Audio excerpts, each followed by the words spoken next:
Section 225 बात करता है आदेशिका के जारी किए जाने को मुलतवी करना, यानी कब जो है किसी इशू को जारी करने के लिए उसे पोस्टपोन किया जाता है। पोस्टपोन किस कंडीशन में किया जाएगा वो बात करता है सेक्शन 225। सबसेक्शन फर्स्ट कहता है यदि कोई मजिस्ट्रेट ऐसे अपराध का परिवाद प्राप्त करने पर, यानी कि ऐसे ऑफेंस का कंप्लेंट प्राप्त करने पर जिसका संज्ञान करने के लिए वह प्राधिकृत है, यानी कि जिसका कॉग्निजेंस लेने के लिए वो ऑथोराइज है, और या फिर जो से जो है 212 के अधीन जो है उसके हवाले कर दिया गया है, यानी किसी ऐसे मजिस्ट्रेट को जो है कंप्लेंट प्राप्त हो रही है जो कि वो ऑथोराइज है या सेक्शन 212 के अधीन जो उसे हवाले किया गया है।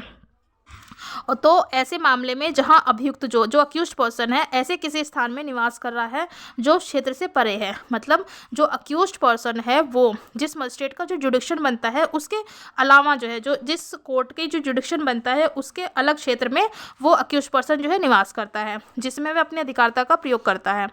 ठीक है, अभियुक्त के विरुद्ध जो अक्यूज्ड पर्सन है उसके विरुद्ध जो है आदेशिका का जारी किया जाना मुलतवी करता है, यानी कि पोस्टपोन करता है। पोस्टपोन क्यों कर रहा है? क्योंकि जो अक्यूज्ड पर्सन है वो उसकी जो कोर्ट है उसकी जुडिक्शन से बाहर रह रहा है, तो उस कंडीशन में जो है जो इशू होगा यानी जो आदेश होगा उसको पोस्टपोन किया जा रहा है, और यह विनिश्चित करने के प्रयोजन से और यह डिसाइड करने के प्रयोजन से कि कार्रवाई करने के लिए यानी कि प्रोसीडिंग आगे करने के लिए पर्याप्त आधार है या नहीं, मतलब सफिशिएंट ग्राउंड है या फिर नहीं है, तो वो जो मामले की जांच जो है या तो स्वयं भी कर सकता है या किसी पुलिस अधिकारी द्वारा या अन्य ऐसे व्यक्ति द्वारा जिसको वह ठीक समझे अन्वेषण किए जाने का निर्देश दे सकता है।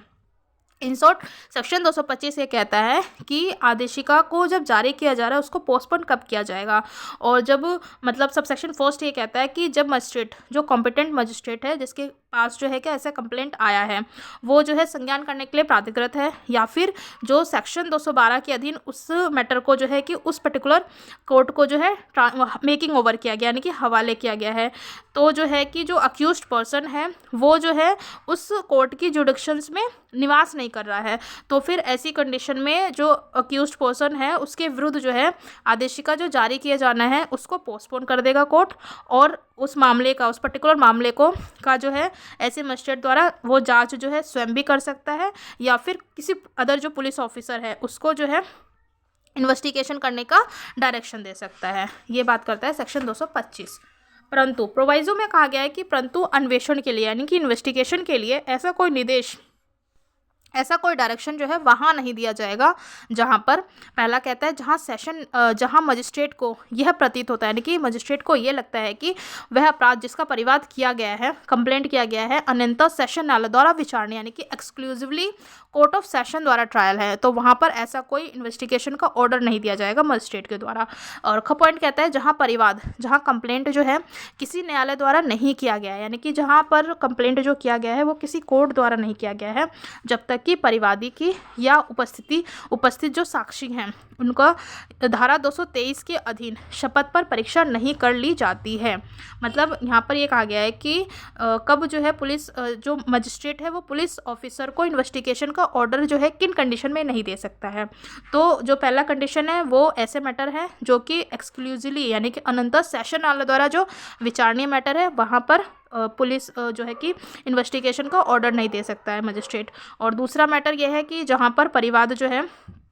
किसी न्यायालय द्वारा नहीं किया गया यानी कि कंप्लेंट जो है किसी कोर्ट द्वारा नहीं किया गया है, और तो वहाँ पर जो है परिवादी की और साक्षी की जो उपस्थिति है उसको जो है धारा 223 के अधीन शपथ पर परीक्षा करने के बाद ही इन्वेस्टिगेशन का ऑर्डर दिया जा सकता है, अदरवाइज नहीं दिया जाएगा। और सबसेक्शन 2 कहता है धारा फर्स्ट के अधीन किसी जांच में यानी कि किसी भी इंक्वायरी में यदि मजिस्ट्रेट ठीक समझता है तो साक्षियों का शपथ पर साक्ष्य ले सकता है यानी कि ओथ पर जो है कि उनका विटनेस साक्ष्य लिया जाएगा। परंतु प्रोवाइजो ये कहता है कि मजिस्ट्रेट को यह प्रतीत होता है कि वह अपराध जिसका परिवाद किया गया है अनंतर सेशन न्यायालय द्वारा विचारणीय है तो वह परिवादी से अपने सब साक्ष्यों को पेश करने की अपेक्षा करेगा और उनकी शपथ पर परीक्षा करेगा। प्रोवाइजो में बात बोली गई है यदि मजिस्ट्रेट को ऐसा प्रतीत होता है कि जो परिवाद किया गया है वो पूरा जो है कोर्ट ऑफ सेशन द्वारा ट्रायबल है, तो वहाँ पर जो कंप्लेनेंट है जो परिवादी है उसका और जो उसके पास जो सारे साक्ष्य हैं उन सभी को अपने पास जो है पेश करने की अपेक्षा करेगा और जो है शपथ पर परीक्षा करेगा। सबसेक्शन 3 कहता है यदि उपधारा 1 के अधीन अन्वेषण किसी ऐसे व्यक्ति द्वारा किया जाता है, यानी कि इन्वेस्टिगेशन जो है किसी ऐसे व्यक्ति द्वारा किया जाता है जो पुलिस अधिकारी नहीं, यानी कि इन्वेस्टिगेशन जो है किसी ऐसे अधिकारी द्वारा किया जाता है जो कि पुलिस अधिकारी नहीं है, तो उस अन्वेषण के लिए उसे वारंट के बिना गिरफ्तार करने की शक्ति के सिवाय पुलिस थाने के भारसाधक अधिकारी को इस संहिता द्वारा प्रदत्त सभी शक्तियाँ होगी। यानी सबसेक्शन 3 ये कहता है कि यदि कोई जो सबसेक्शन 1 है उसके अधीन जो इन्वेस्टिगेशन करने वाला जो पुलिस अधिकारी जो ऐसा व्यक्ति है वो पुलिस ऑफिसर नहीं है, तब भी उसे जो है वारंट के बिना जो है कि गिरफ्तार करने के अलावा उसके पास सारे पावर्स होंगे। सेक्शन 226 कहता है परिवाद का खारिज किया जाना, यानी कि डिसमिसल ऑफ कंप्लेंट, यानी किस कंडीशन में जो है किसी कंप्लेंट को डिसमिस किया जा सकता है वो बात करता है सेक्शन 226। यदि परिवादी के यानी कि कंप्लेनेंट के और साक्षी के शपथ पर किए गए कथन पर, यदि जो परिवादी है और जो साक्षी है उनके शपथ पर कथन किया गया है और धारा 225 के अधीन जांच या अन्वेषण के यदि कोई परिणाम हो, मतलब विचार करने के पश्चात मजिस्ट्रेट की यह राय है कि कार्रवाई करने के लिए पर्याप्त आधार नहीं, यानी कि सफिशिएंट ग्राउंड नहीं है, तो वह परिवाद को खारिज कर देगा और ऐसे प्रत्येक मामले में वह ऐसा करने के अपने कारणों को संक्षेप में अभिलिखित करेगा। सेक्शन 226 ये कहता है कि डिसमिसल ऑफ कंप्लेंट, यानी कंप्लेंट को डिसमिस कब किया जाएगा, जबकि मजिस्ट्रेट को जो कंप्लेनेंट है उसका और विटनेस का जो एग्जामिनेशन किए जाने के बाद उसको ऐसा लगता है कि सफिशिएंट ग्राउंड नहीं है, यानी कि पर्याप्त आधार नहीं बनता है, तो फिर ऐसी कंडीशन में जो कंप्लेंट होगा, जो परिवाद होगा, उसको खारिज कर दिया जाएगा और खारिज करने के अपने जो रीज़न होंगे उसको रिकॉर्ड करना होगा। ये बात करता है सेक्शन 226। इन शॉर्ट में रिवाइज करा देती हूँ सेक्शन कि 223 में क्या कहता है कि परिवादी की परीक्षा, यानी कि जब कोई भी कंप्लेनेंट जो है मजिस्ट्रेट के सामने आ रहा है तो फिर मजिस्ट्रेट जो है ऐसे कंप्लेनेंट की यानी कि परिवादी की और जो साक्षी है उसकी शपथ पर परीक्षा करेगा और जो है कि उसके जो है कि परिवादी और साक्षी और मजिस्ट्रेट तीनों के साइन हो जाएंगे। और सबसेक्शन जो है 224 ये कहता है कि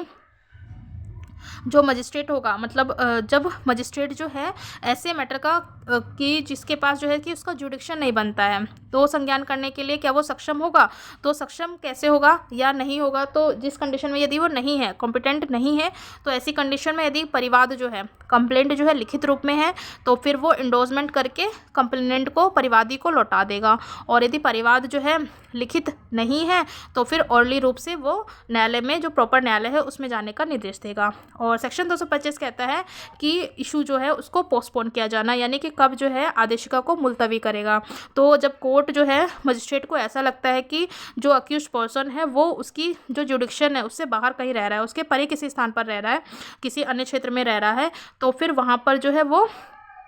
आदेशिका को जारी करने को मुलतवी कर सकता है, यानी कि पोस्टपोन कर सकता है। और ये जो है कि कार्रवाई की मतलब आगे प्रोसीडिंग किया जाना ज़रूरी है या नहीं है, सफिशिएंट ग्राउंड है या नहीं है, तो इसके लिए जो मजिस्ट्रेट है वो स्वयं जो है ऐसे मैटर की इंक्वायरी कर सकता है या फिर किसी अदर जो पुलिस ऑफिसर है उनको इन्वेस्टिगेशन का ऑर्डर दे सकता है। और जो है और प्रोवाइजो में ये बात बोली गई है कि इन्वेस्टिगेशन का ऑर्डर वहाँ नहीं दिया जाएगा जहाँ पर मैटर जो है वो कोर्ट ऑफ सेशन द्वारा ट्रायल हो, या फिर जहाँ पर सेक्शन 223 के अधीन मतलब जहाँ पर जो कंप्लेंट किया गया है वो किसी कोर्ट द्वारा नहीं किया गया है, तो जो है कि ऐसी कंडीशन में परिवादी की और जो साक्षी होंगे विटनेसेस जो होंगे उनकी शपथ पर परीक्षा करने के बाद ही ऐसे जो है इन्वेस्टिगेशन का ऑर्डर दिया जा सकता है। और जो है सबसेक्शन जो है 3 ये कहता है कि जो पुलिस ऑफिसर है, मतलब जिससे इन्वेस्टिगेशन का ऑर्डर दिया गया है वो कोई पुलिस ऑफिसर नहीं है, तो फिर तब भी उसे वो सारी पावर होंगी, बस वारंट के बिना वो गिरफ्तार नहीं कर सकता, इसके अलावा वो उसके पास सारी पावर होंगी। सेक्शन जो है 226 ये कहता है परिवाद का खारिज किया जाना, यानी जब मजिस्ट्रेट को कंप्लेनेंट और साक्षियों की शपथ पर परीक्षा करने के बाद जो है ऐसा लगता है कि जो है कि सफिशिएंट ग्राउंड नहीं है, यानी कि पर्याप्त आधार नहीं है, तो वो परिवाद को खारिज कर देगा और खारिज करने के अपने कारण जो है उसको संक्षेप में यानी कि शॉर्ट में अभिलिखित करेगा। अच्छा लगा हो please like share and subscribe. Thank you.